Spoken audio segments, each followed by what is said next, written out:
السلام علیکم ورحمۃ اللہ وبرکاتہ۔ محترم سامعین و ناظرین، امید ہے تمام احباب خیریت سے ہوں گے۔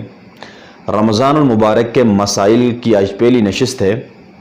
اس نشست میں ہم وہ تمام چیزیں جن کے کرنے سے روزہ ٹوٹ جاتا ہے، روزہ فاسد ہو جاتا ہے، لیکن صرف اور صرف قضا واجب ہوتی ہے، کفارہ واجب نہیں ہوتا ہے، ان کا تذکرہ کریں گے۔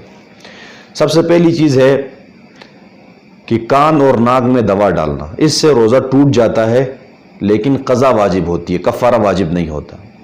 اسی طرح منہ پر قے کرنا، قصداً جان بوجھ کر، اس سے بھی روزہ ٹوٹ جاتا ہے اور قضا واجب ہوتی ہے۔ اور اسی طرح پانی سے کلی کرتے وقت حلق میں پانی چلا جانا، یہ بھی روزے کو توڑ دیتا ہے۔ نمبر 4، عورت کو چھونے سے انزال ہو جائے، اس سے بھی روزہ ٹوٹ جاتا ہے۔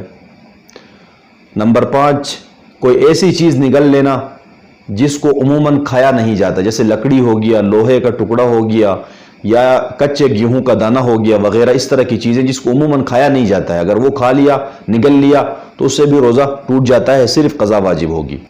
اور نمبر 6 جو ہے لوبان یا عود وغیرہ کا دھواں قصداً جان بوجھ کر اپنے حلق میں یا ناک میں اس کو پہنچانا، تو اس سے بھی کیا ہو جاتا ہے، روزہ ٹوٹ جاتا ہے۔ سگریٹ اور بیڑی، یہ بھی اسی حکم میں ہے، سگریٹ بیڑی حقہ پینا یہ بھی اسی حکم میں ہے، اس سے بھی روزہ ٹوٹ جاتا ہے۔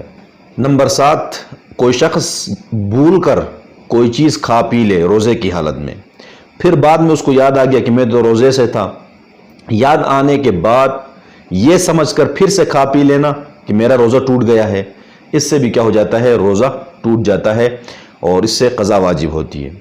نمبر 8، صبح صادق کے بعد رات سمجھ کر سحری کھا لینا، اس سے بھی روزہ ٹوٹ جاتا ہے، قضا واجب ہوتی ہے، کفارہ واجب نہیں ہوتا ہے۔ ابھی دن باقی تھا، غروب آفتاب نہیں ہوا تھا، لیکن یہ سمجھ کر کہ غروب آفتاب ہو چکا ہے، افطاری کر لینا، اس سے بھی روزہ ٹوٹ جاتا ہے۔ تو یہ وہ تمام 8-9 چیزیں وہ چیزیں ہیں جن کے کرنے سے روزہ فاسد ہوتا ہے، ٹوٹ جاتا ہے، صرف قضا واجب ہوتی ہے، کفارہ واجب نہیں ہوتا۔